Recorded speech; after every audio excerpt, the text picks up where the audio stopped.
The Sharks have an offensive explosion as they beat the Blues in easily what is the best game of the season for the Sharks. So we'll break this down in a live edition of Locked On Sharks and answer some of your questions at the end. So all that and more on today's episode.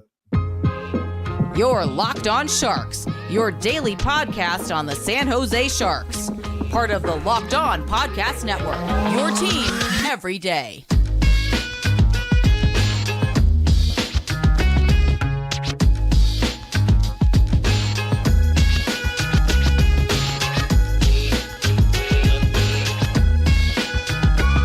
Hello.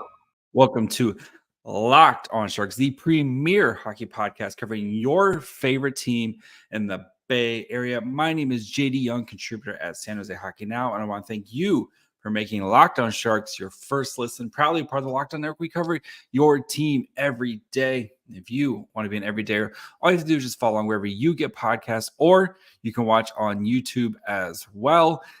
And the Sharks absolutely crushed the Blues 5-1, an offensive explosion that we haven't seen in forever. It feels like I know they had 7 against the Coyotes at the end of last year, but it feels like it's been 84 years since the Sharks scored this many goals in a game. Before we get into the game, talk about slippery Pete, how Danil Gushchin cannot come out of the lineup, and why this was the Sharks' best lineup despite $13 million sitting on the bench.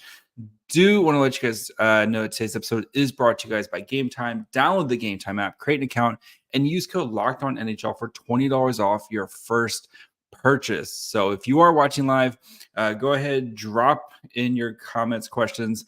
Definitely we'll get to this at the end of the show because, you know, we have to dig into the game. And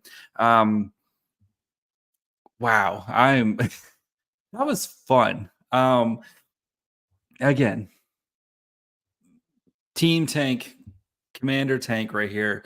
But you know they're not going to lose every game. Like they're not going to go 2-80 or 2-79-1 or whatever. But like it was a fun game to enjoy.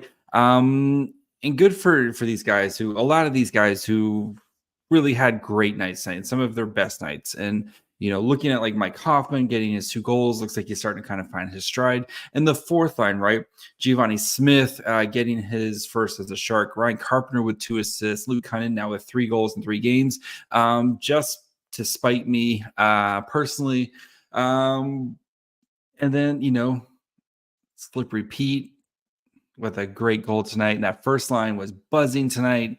And it was enjoyable. And Kaapo Kahkonen, who has, you know, had a tough season just with the amount of shots he had to face.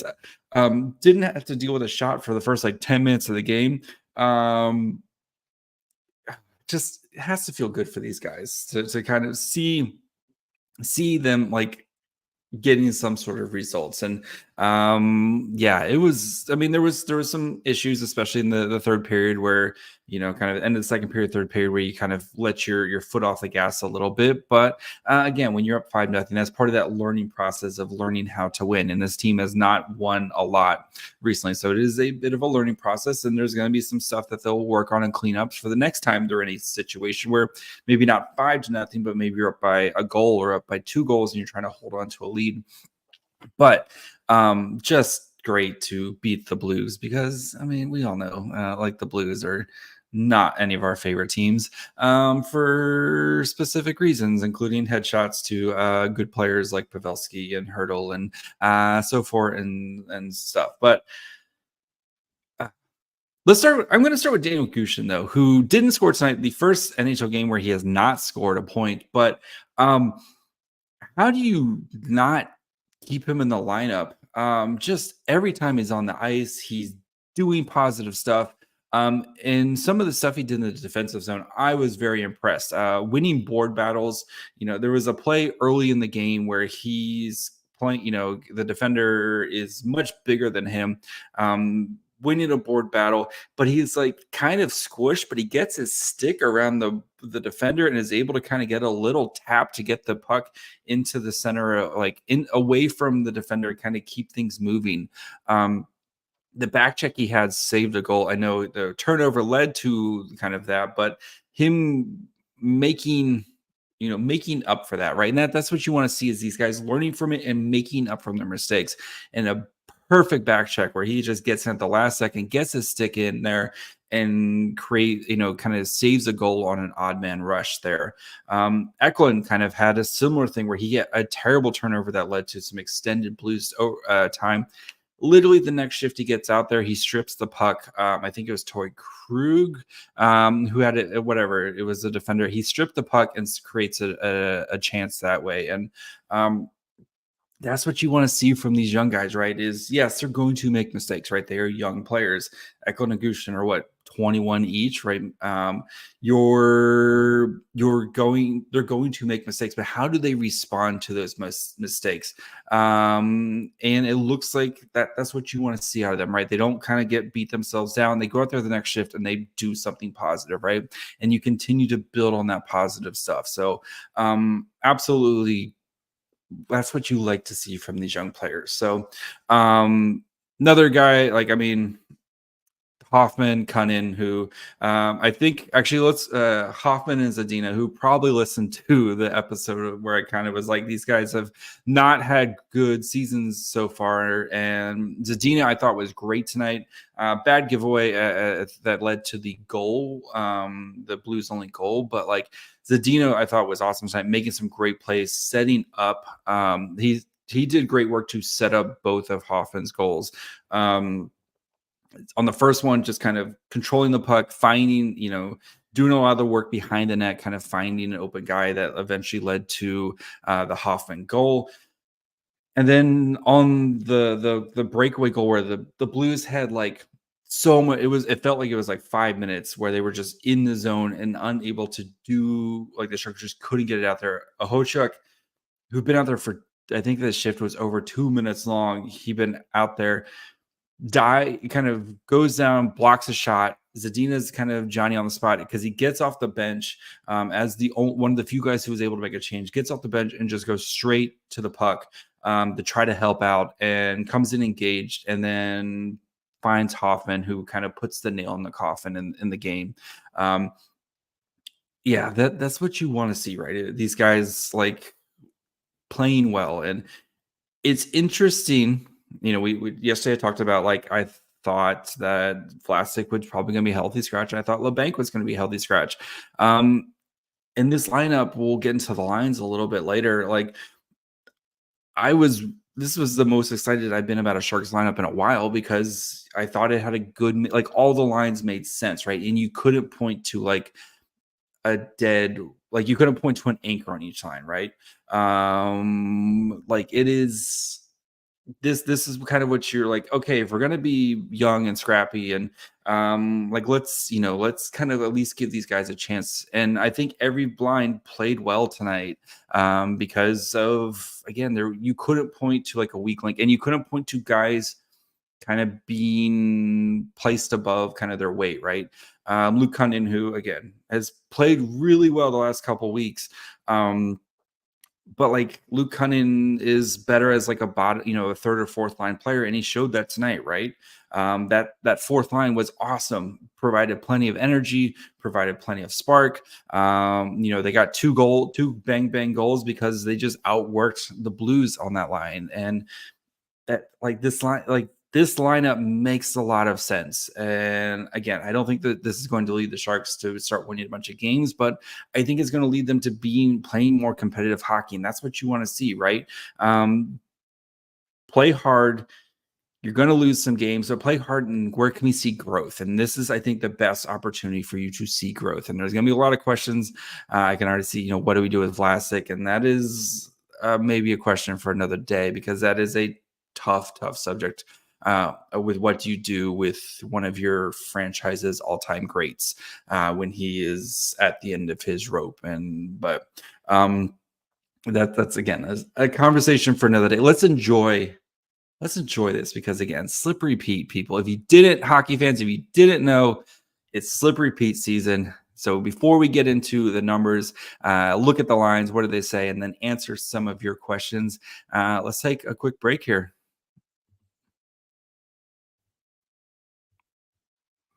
And if you are looking for tickets for the next big event, maybe you want to go to a Sharks game now and watch this young, scrappy, fun team. Go check out any other sporting events like the Warriors, go see a Niners game, whatever it is, comedy, theater, Game Time is the way to go because they have last minute deals, all in prices, views from your seat, and the best price guarantee. Game Time takes the guesswork out of buying tickets. I love that you can see where you're going to sit before you buy your tickets because nothing worse than buying tickets and then you get there and you realize you have a bad seat. Actually, the only thing worse is when you go to buy tickets and then they throw a bunch of fees on top of it at the end when you go to check out. With Game Time, they have all-in prices. Show your total upfront so you know exactly what you're getting, what you're paying for. You don't have to worry about hidden fees. You can buy tickets in 2 seconds with 2 taps. So take the guesswork out of buying tickets with Game Time. Download the Game Time app, create an account, and use code LOCKEDONNHL for $20 off your first purchase. Terms apply. Again, create an account and redeem code LOCKEDONNHL, LOCKEDON NHL for $20 off. Download Game Time today. Lowest price guaranteed.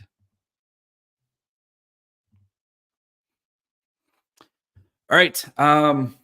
Let's dig into the numbers like we do here at Locked On Sharks. Again, thank you guys for making Locked On Sharks your first listen. If you're hanging out on the live stream and you haven't subscribed, please do so. It's the best way to help out me. Let's get into the numbers. So at 5-on-5, Blues got like 4 power plays in this game, and their power play was not very good. Again, when the Sharks are getting shorthanded opportunities on you, your power play is probably not very good. And we saw that tonight. The Blues power play, not very good. But 48-13 at 5-on-5. Blues did have more shot attempts, 64-49. They definitely kind of in the second and third period really put the pressure on to try to make it a game. Actual shots at 5v5 was 35-33 in favor of the Blues. Scoring chances even 26-26, 10-9 high danger chances in favor of the Blues, and then 2.46 to 2.38 expected goals in favor of the Sharks. All 5 Sharks goals at even strength. I honestly thought the way for the Sharks to win this would be the special teams. We know the Blues are a team that likes to take penalties in the past, but no, the Sharks did this at 5-on-5 because they took a bunch of great quality shots right in front of the net, and Hoffer had no answer for it. When was the last time you saw the Sharks have someone have a goalie pulled on them? Not them pulling a goalie, that they made the goalie get pulled. I can't remember. I honestly cannot remember. The only thing that would have been better is when Biddington came out, they played like the NWO theme song. That would have been like the icing on the cake as he came out. But, maybe next time. So let's dig into the lines. So we had the Eklund, Hurdle, Zetterlund line, that first line, the Gushchin, Granlund, Duclair line, Cunnin, Carpenter, Smith, and Hoffman, Sturm, Zadina lines, and they all got to play a fair amount tonight because, and we didn't have a lot of mix and matching because the Sharks controlled the game. Eklund, Hurdle, Zetterlund played 11-13, 13 shot attempts, 4-11 against. Actual shots was 9-5. So it's what we want to see, right? The Sharks are going to be a one-team line as they kind of have been. Recently, this line has to dominate and play well, and they did that tonight. Had 1 goal for. Expected goals for was 0.86 to 0.28. 7-3 scoring chances, 3-3 high danger chances. And then they had 8 defensive zones. So again, seeing this while they were getting a lot of defensive zone starts, that shows their ability to get the puck out of the zone, which is something this team has just struggled with all season long. Gushchin, Granlund, Duclair played 10-52. 10 shot attempts, gave up 17. Actual shots was 5-7. Expected goals for was 0.09 to 0.41. 3 to 6 scoring chances, 0 to 2 high danger chances, and then kind of a little bit of everything for the zone starts. So the Hoffman Stearns Zadina line played 958, 12 to 14 shot attempts, 9 to 11 actual shots. That's good. Like, the Sharks really don't get this many actual shots on goal. So it's kind of, how many times we like, oh, they got 13 shots on goal, but they only got like actual 4 shots that actually, or 13, shot attempts, but only got like 4 shots on goal. The Sharks did a great job of actually getting their shots on goal tonight. So this line had 9 to 11 shot attempts, did have a goal, and then 0.58 to 0.49 expected goals for, 8 to 7 scoring chances, 2 to 1 high danger chances. This line lived on the rush, 6 to 0 rush attempts, with 9 offensive zone starts. So Quinn using these guys, I don't want to say protecting them, but like putting these guys in a position to succeed. And this line makes a lot of sense, right? The Hoffman, Stearns, the Zadina line just makes a lot of sense for their skill sets. Sturm can kind of be the, good defensive player that he is. Mike Hoffman and Zadina showing some chemistry with creating those rush attempts. Again, this line had 6 rush attempts tonight. The other lines combined had 2. So it just makes some sense. If that line just going to be your go line, like go, and then Nico Sturm will kind of cover for anything. So, and then the Cunnin, Carpenter, Smith line plays 722, 9 to 9 shot attempts, 7 to 6 actual shots on goal, 2 goals for. Expected goals was 0.63 to 0.38, 7 scoring chances, gave up 5, 4 to 2 high danger chances, with 5 zone starts. And again, that line was pretty solid tonight. Because they just outworked the Blues, which is something you don't really see from. I know this Blues team is much different than the one that we saw that went to that won the Cup, several years ago. But like that Blues mentality of just like we're going to be rougher, tougher, and like that DNA is still there, and that's how they want to build their team. So just interesting that fourth line was kind of outgridded them with some skill. So. And then, of course, Kaapo Kahkonen, who was stellar tonight. 46 shots against, 45 saves, gave up 1 goal. Expected goals against was 3.5, 978 save percentage. 9 high danger shots, 8 high danger saves. But again, that Sharks defense kind of pushing things out. 16 mid danger shots, 16 mid danger saves, and then 19 low danger with 19 low danger saves. So got to feel good for Kaapo Kahkonen, who has, I think he's played pretty hard. We know Mackenzie Blackwood's been the better goalie so far this season, but I think Kaapo Kahkonen has played well despite some of the numbers. I think he's played better than what we've seen from him last year. And it's good to see a guy like that get rewarded for his hard work. And especially at the end of the game where he had a pretty easy in the beginning half of the game, but at the end of the game, he had to work and he made some really, really nice saves down the stretch. And it would have been nice to kind of get him that shutout because I think he deserved a shutout tonight for the way he played.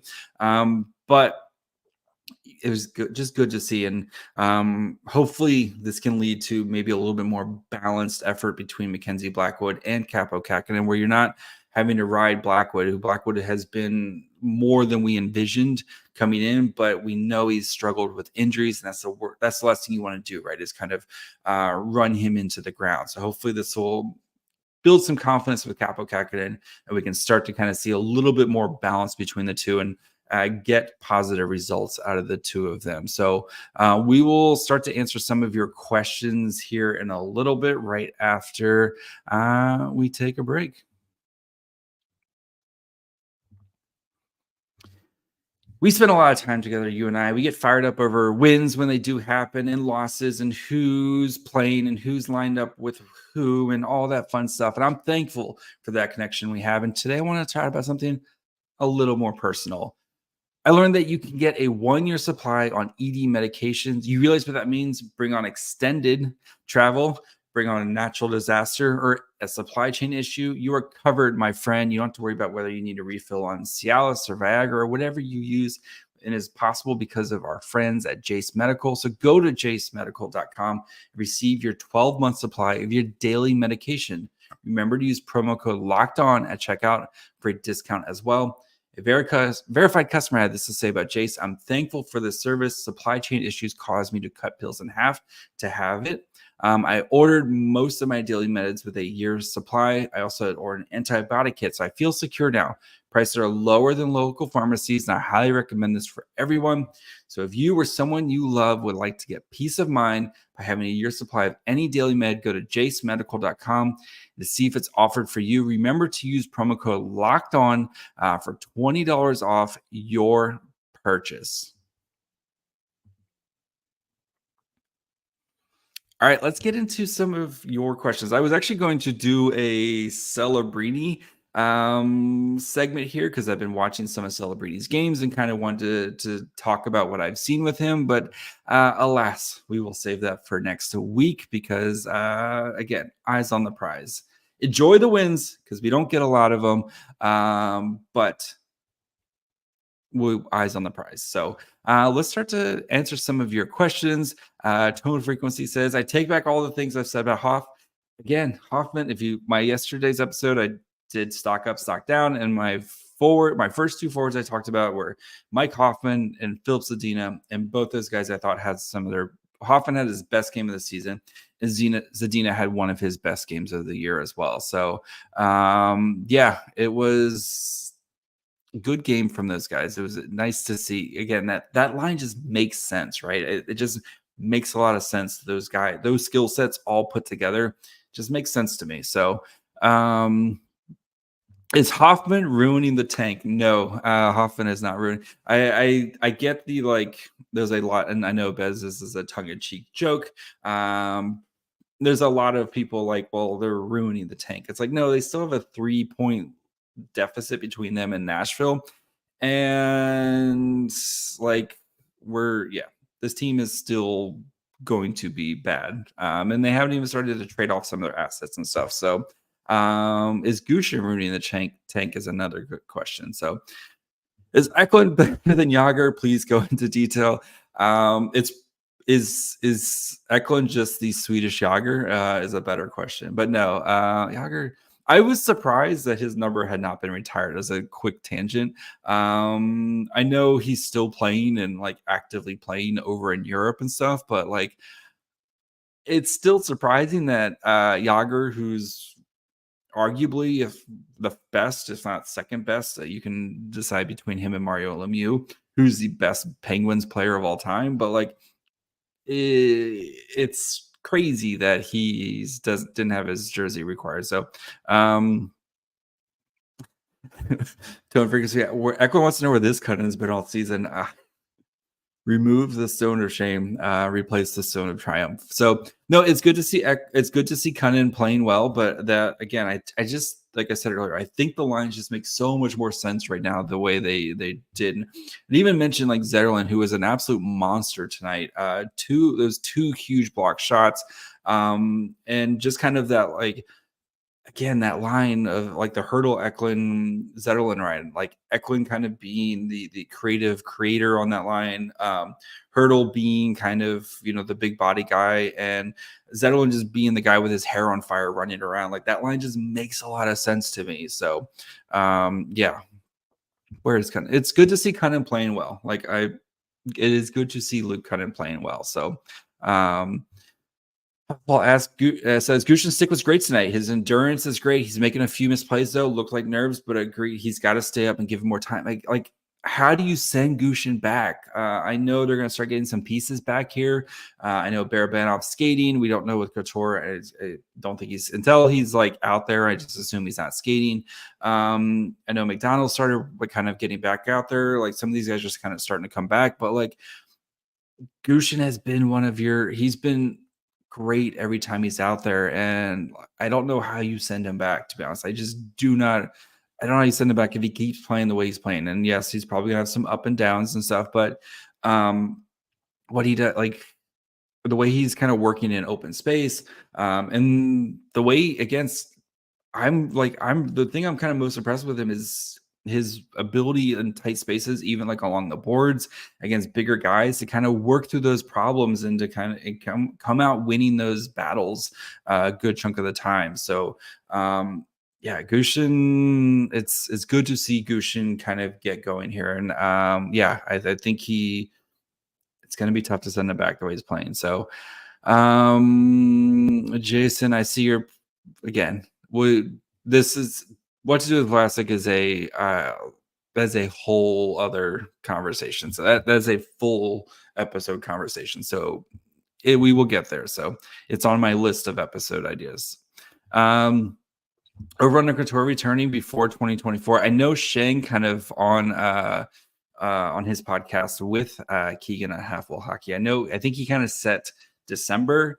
But I mean, right now it's almost Thanksgiving. It's Thanksgiving next week, and Couture hasn't even returned to the ice. You know, I assume whenever he hits the ice, you're probably starting like a 2-week clock, because again, he hasn't skated basically, or hasn't played any hockey. No preseason, no nothing. Came into training camp injured. I think you got to give it at least 2 weeks of him just kind of getting back into the groove of it and actually skating again. I think that's the earliest you could see. So I think Christmas, January 1st is probably the most realistic timeline right now of when Couture gets back. So have to stick with the current lineup until it doesn't work again. Yeah, this lineup was great tonight. All the lines made sense to me, and I thought the defense looked good. Hochuk, I thought, was outstanding tonight. Everything just made sense to me tonight. How much of the Sharks' struggles can be how much of the Sharks' struggles can be attributed to lack of team chemistry with all the new players over the past season? That's part of it. It's also just the lack of talent. Again, and it's not like this Blues team, right? I know they played well the past couple weeks, and I think they'd won 6 out of their last 10 or something like that. But this is still like kind of a rebuilding Blues team. And again, we've seen the Sharks put out plenty of stinkers, and I think the Blues just had a stinker tonight. So Celebrini versus Yzerman show episode coming again when we get close to the draft. I'm probably going to start draft stuff beginning around Christmas-ish time. Going to sneak some stuff in there, but I will do a full-on like we did last time with like the Carlson versus I think Mitchkoff or whoever. But anyway, we will do a full Celebrini versus plenty of time. So Zetterlund's going to be a key playoff piece one day. Yeah, Zetterlund's there's few players who I've done like a complete 180 on than Zetterlund. Zetterlund was bad last season, and he's been absolutely outstanding for the Sharks this year. So good for Zetterlund. So I think that's about it. Another Eklund game-winning goal. Yeah. Slippery Pete. It's hockey fans. If you don't know, it's Slippery Pete season.